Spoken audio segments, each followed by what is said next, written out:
You ever look at someone's life and wonder, how is it that everything just works out for them? How is it that the right opportunities just fall into their lap? How is it that things just seems to click in place for them at the exact right moment? They walk out of graduation and straight into a high-paying job. They meet the one at 25, get married right on schedule, and start a family exactly when they planned. It's like they have a cosmic GPS that's guiding them through every milestone without a single wrong turn. Some people truly do have a VIP pass to reality. Think about the person who's never bought a lottery ticket in their life, but on a random whim, they decide to buy one and wake up as a billionaire the next morning. Or the intern who gets stuck in an elevator with a CEO and walks out with a promotion they didn't even ask for.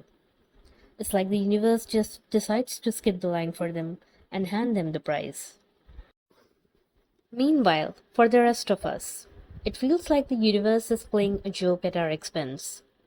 Think about the professional who has the perfect CV, the degree, the years of experience, all that jazz.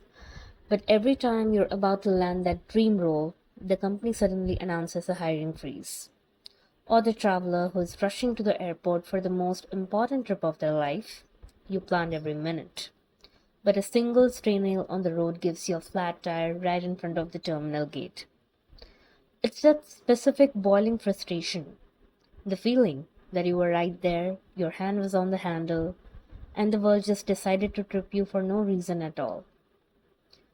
It makes you ask a really uncomfortable question. Is luck just a random club you aren't invited to? Is it a birthright? Or is it something we can actually influence?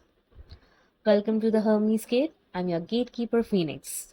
Tonight we are going to look at luck from every angle, from the ancient myths of Greece and Japan to the hidden layers of psychology.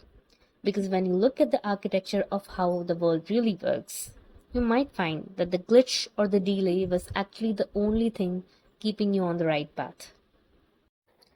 Before we dive deep, there is something, a tidbit I would like to share as to why this video idea came to be.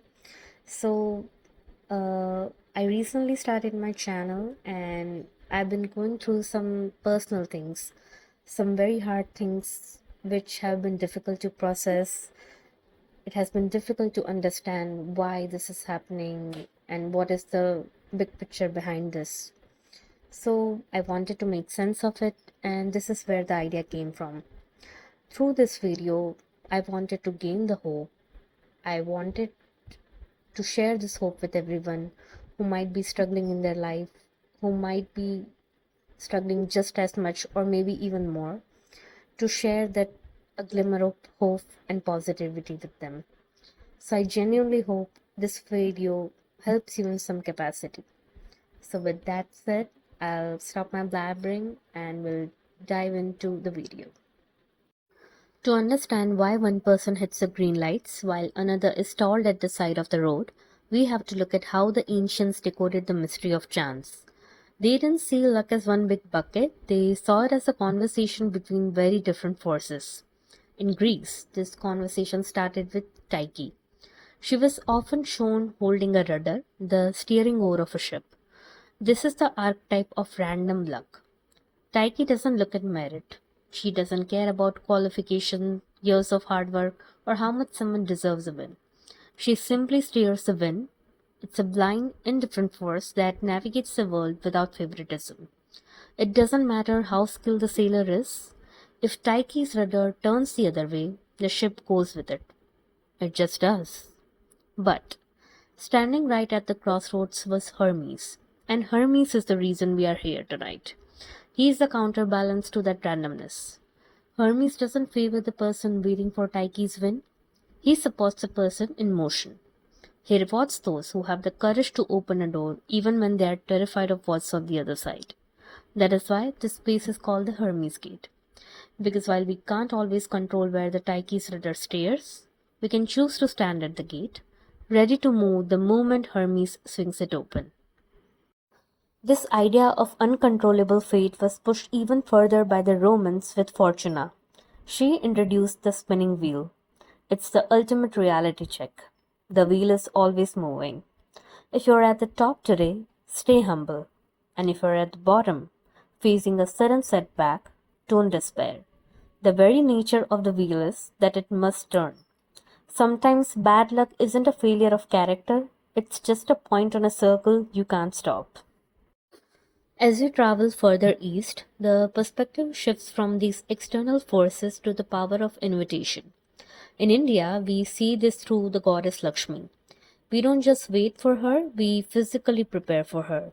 During festivals and weddings, we clean every corner of our homes and light lamps to show her the way.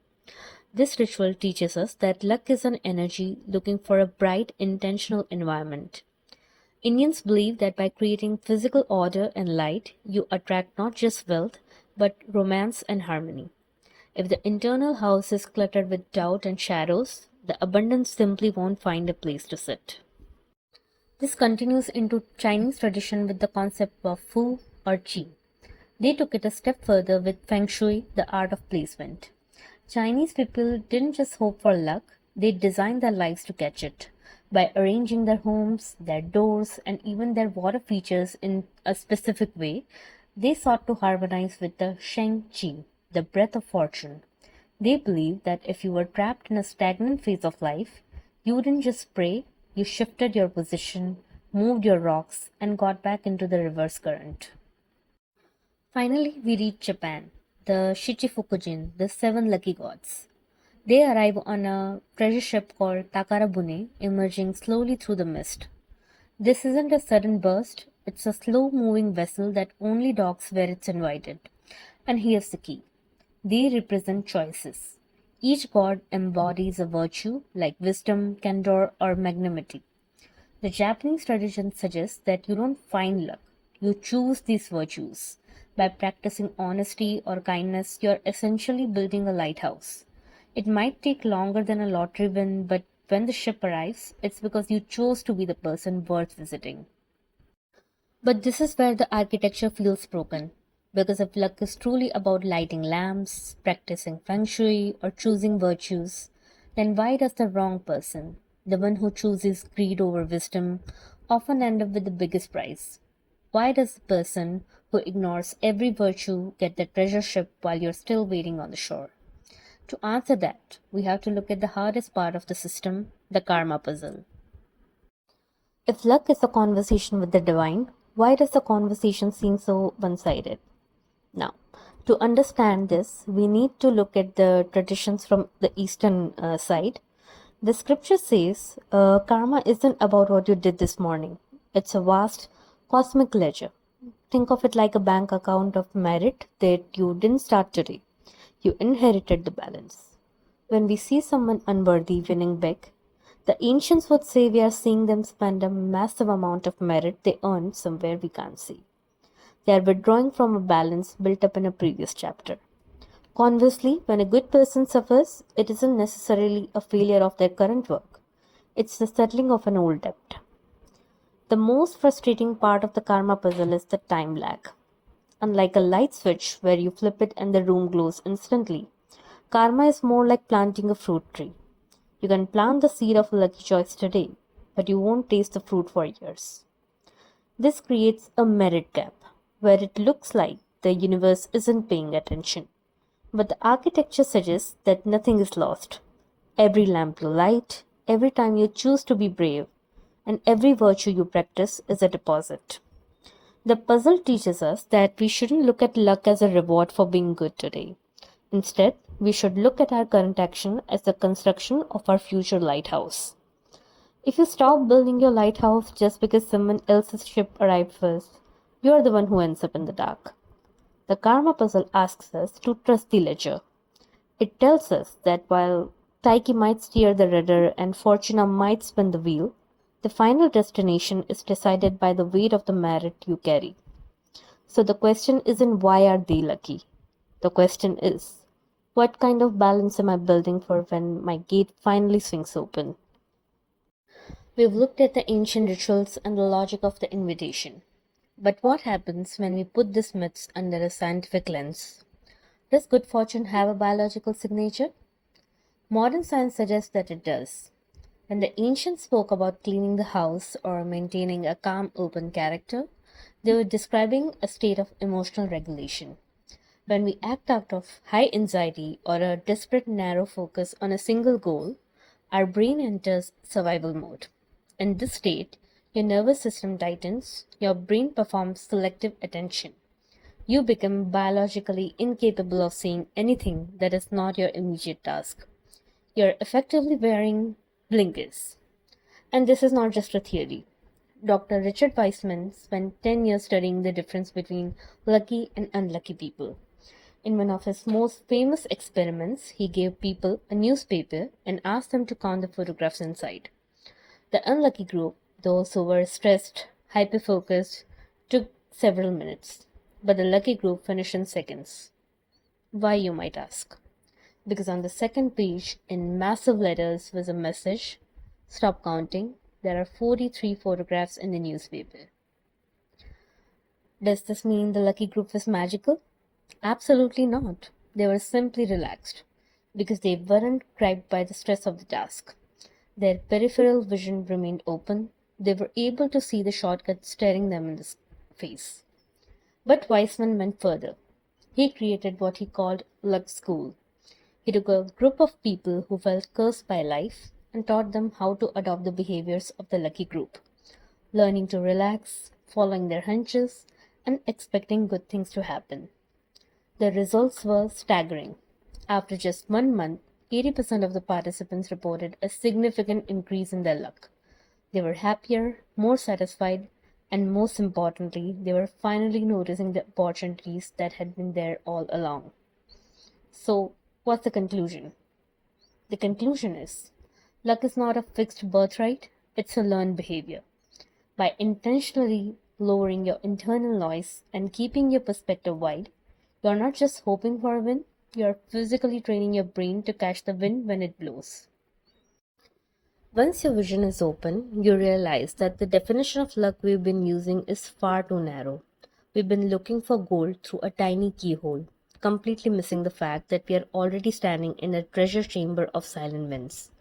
Fortune has been protecting you all along, just perhaps not in the way you were expecting. It's not about what you gain, it's often about what you were spared. If we take an inventory of our lives through this wider lens, we see there are 5 dimensions to your hidden ledger. So let's get right into it. Let's explore the first dimension, the protection luck, the invisible shield. This is perhaps the most profound dimension of all because it is defined entirely by what doesn't happen. It is the luck of the near miss.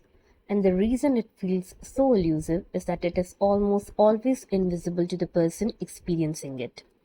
We celebrate when we find a coin on the sidewalk, but we rarely celebrate the car that didn't swerve into our lane, or the illness that our body defeated before we even felt a sneeze.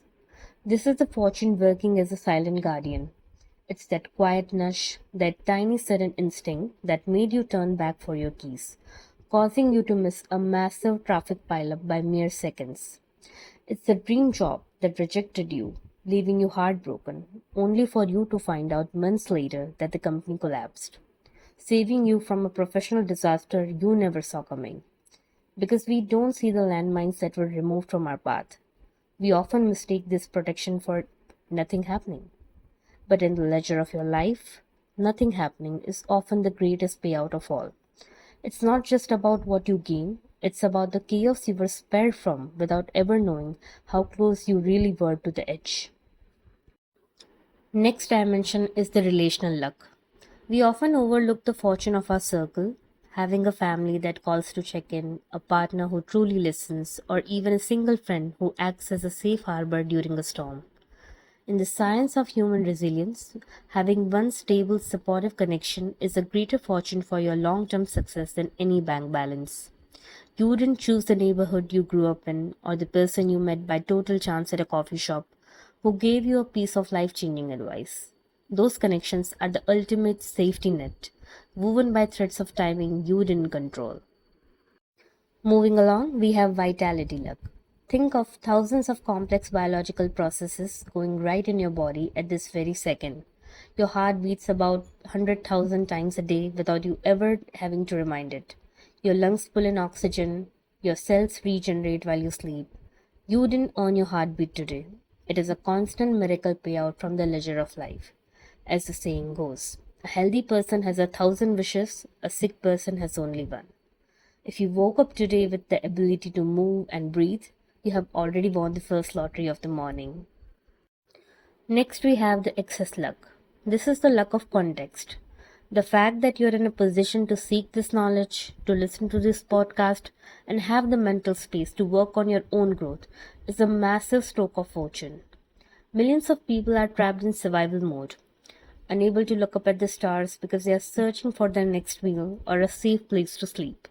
Your ability to even contemplate the nature of luck in itself is a form of high level luck. You're standing in a room with open doors that many others are still trying to find. Lastly, we have the fortune, the visible win.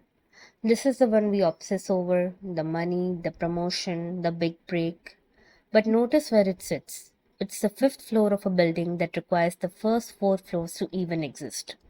Without protection, health, and access, a bag of gold is useless. We often feel unlucky because we only look at dimension 5.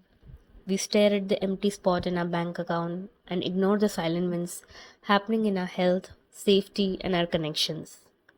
But I want you to look at where you're standing right now. Maybe you feel like you're on the first floor or the third, or maybe you feel like you're still at the very bottom, just staring at the stairs, wondering if you have the strength to climb. Whatever stage you're at, if you're watching this video, I believe you're already on the first floor. You have the access, you have the curiosity, and you have the life in you to seek a better way. I know it can be incredibly difficult to look for gratitude or positivity when everything around you feels pointless or like you're just spinning your wheels. But when everything else feels heavy, hold on to this one truth. You're not waiting for luck to begin. You're already a beneficiary of a massive invisible inheritance. When you examine those four dimensions, you'll realize that fortune has not forgotten you. It's been sustaining you every single day through a series of coincidences so complex we could not possibly calculate them. You've just been too tunnel visioned by struggle to notice the daily payouts. So, how do we widen our lens? How do we move from the tunnel to gate? There are four ways you can achieve that. First is change 5% of what you do. Take a different route to work, talk to one person outside your usual circle. This breaks the unlucky tunnel and forces your brain to scan for new patterns and shortcuts. Secondly, when you feel the tightness of stress or desperation, stop. Remind yourself of the newspaper experiment. A stressed mind is a blind mind. You cannot see the message on page 2 if you're white knuckling the task. Third, before you sleep, don't ask what went wrong. Ask, where was I protected today? Maybe it was a near miss in traffic or a meeting that got cancelled at just the right time. By acknowledging your protection luck, you train your brain to look for patterns of support instead of patterns of luck. Fourth, practice active gratitude for the luck you already own.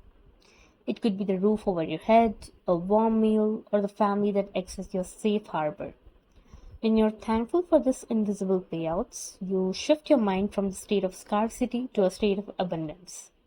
Scientifically, this is the quickest way to clear your internal house and keep your perspective wide enough to catch the next one.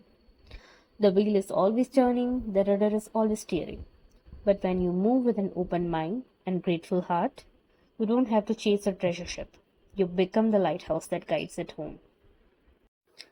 I hope that journeying through these ancient gates and modern mirrors today bring a glimmer of hope and a true ray of positivity into your life. Remember, you're not a passive observer of the wheel. You are the one who prepares the house and chooses the lighthouse you want to build. Stay tuned for our next exploration, where we will dive into another deep mystery of the human experience. If this resonated with you, I would love to hear your thoughts in the comments. What did you learn about your own hidden luck today? And what mystery would you like to see us decode next? Don't forget to like, subscribe, and share this with someone who needs a reminder of the fortune they already carry. This is the Hermes Gate. I'm your hostess, Phoenix the Gatekeeper. Until next time, the gate is open and the rest is up to you.